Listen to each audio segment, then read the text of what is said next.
Welcome to Inside the 87's, your home for updates of one of the top junior hockey programs in the EHL, located in the hockey hotbed of New Jersey, where hockey players are molded for the next level, the 87 way.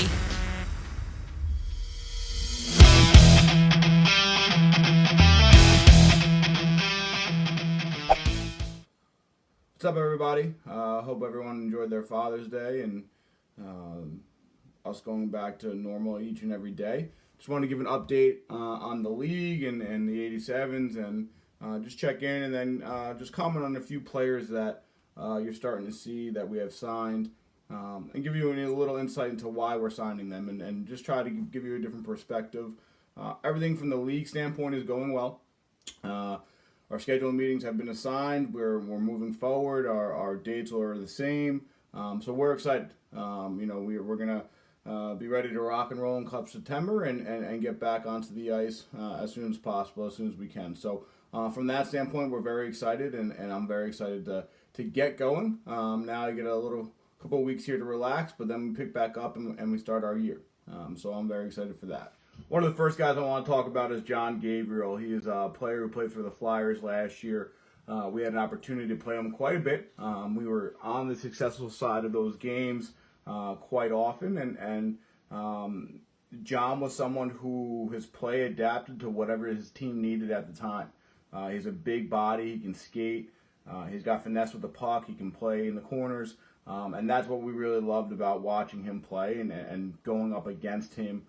Was that he was noticeable every shift he was out there. So to wear the 87 blue now, we're super excited. I think if we surround him with what we can surround him with, I think you're going to see a real increase in his point totals, and I'm super excited to get him under our fold for that exact reason. So he's a guy that we had our eye on all year and someone that we knew can be a game changer, and obviously we're happy he's going to be wearing the 87s.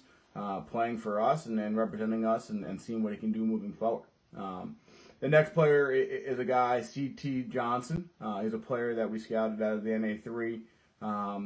And again, he's another player with veteran experience, has played junior hockey before. And the word that comes to mind when I see him is just tenacious. He's a very tenacious player. He's hard in the corners.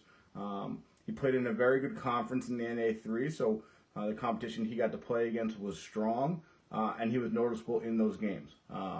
He brings to the table that something that I think our team learned last year towards the end is just playing hard consistently. He's hard on every puck. He's hard on everything he does, and I think that is going to allow us to continue to play that way, and I think he's going to fit in right away because he's going to bring that to the table without anything else. So I'm excited to watch how he develops. I'm excited to see how he does in our systems. But he's another player that I think coming here in his final year is going to see some success and hopefully put us at the forefront of what we do. And I think that he's a guy who's going to reap those awards. So I'm excited for CT and I'm excited to get going with him. The next player is another NA3 player, Cal Cool. He's a defenseman. He's fast moving. He can skate. I think that's the most noticeable thing that I like about him. He is a skater. He's a guy that we're going to rely on to really push our pace and play our 87 hockey where we're going, and when we have a defensive stop, we're going to push pace. He's a guy that can be a catalyst for that. He's smart, he's cerebral, he can look around, he can see the play. So those little things are kind of what we're looking forward to with Cal, another player coming to us in his age-out year. That I think will put us over the top. I think he's going to be a really strong player for us moving forward. So the last player I want to talk about quickly is Spencer White. He's a player that I had recruited for a year and a half now out of the NAPHL. He plays for Wenatchee. And he is what, to me, is a defenseman that I like because he's simple. He makes the first pass strong and hard. He can skate, so he can take some chances and recover well. But to me, he's a guy that can just shut down, keep it simple, and keep the puck moving north, just what we want our defenseman. He's strong enough in the corners that he'll be able to adapt to our system.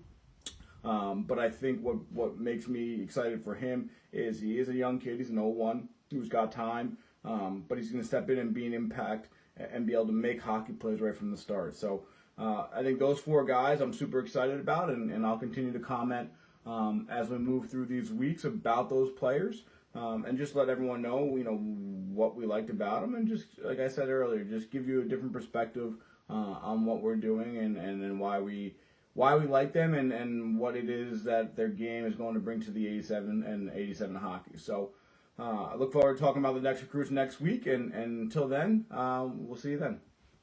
We'd like to thank Adam for giving us all of the latest updates regarding the 87's offseason. Now in this segment, I'll tell you a little bit about myself and how I got started in broadcasting and started working with the New Jersey 87's.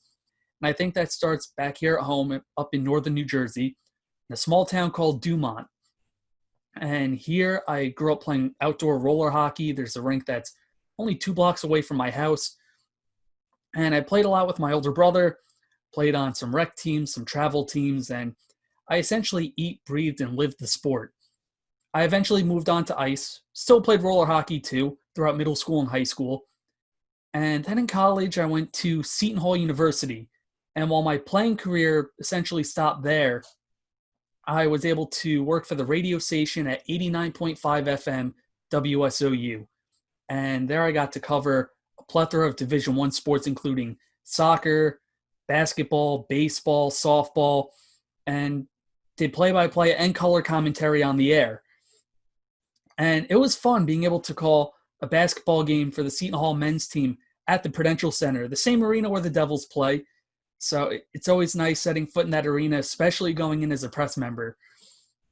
And in addition to working at the radio station, I'd also worked for the Seton Hall club hockey team. They played in the ACHA Division II, and I served as their public address announcer and eventually their play-by-play. And the coach at the time was Gary Biggs. Now, at the end of my senior year, which is 2015-2016, the New Jersey Titans, having just finished their inaugural season, switched up their coaching staff. They brought in Craig Doremus as the head coach, Bobby DeRico, and Gary as the assistants. And when the season came near, they needed someone to do the play-by-play. So Gary had told the coaching staff that I was available. And before I knew it, I was calling games in Middletown. So I worked for the Titans that season, calling their home games. And the following offseason, I was doing video work for their main camp. And it was at the main camp where I first met Adam Houli and Matt Kiernan. They told me that they had an expansion team coming to Middletown called the New Jersey 87's. So I did some interviews with them, asked them, who they were, what their goal was, why they were named the 87's. And I guess Houli and Kiernan really liked what they saw with the interviews and when I posted them to social media. And before the season started, they had asked me if I wanted to call their games for the EHL Premier team. So that's how I kind of got my foot in the door for the 87's. Started out pretty simple. My first 2 seasons in Middletown was straightforward, just essentially doing the play-by-play. But as time went on, I was getting more responsibilities, writing the articles for the post-game recaps, some features, especially with the 87's, trying to get the word out that there's a new junior hockey team in Middletown. And I think it's worked out for all the best. And I think one of the coolest things about working in Middletown, both with the Titans and with the 87's teams, is meeting all the amazing people that make up that hockey community there. The players, the coaching staff for both teams, and the fans, the billet families. I think that it's such an awesome community, being able to interact with everyone there. It's very tight-knit between all 3 teams. And I think that's what makes New Jersey such a unique place to play in, or should I say Middletown. It's a very unique place to play in. You'll have players from the Titans working for the 87's, whether it's the EHL or Premier Division games. They'll help out as the public address and announcers and the scorekeepers. But being able to do the play-by-play for the 87's is such an incredible honor. And working under Adam Houli, Matt Kiernan, and the whole staff, It's fun. I wouldn't trade it for anything else. And it really is such an amazing organization to work for.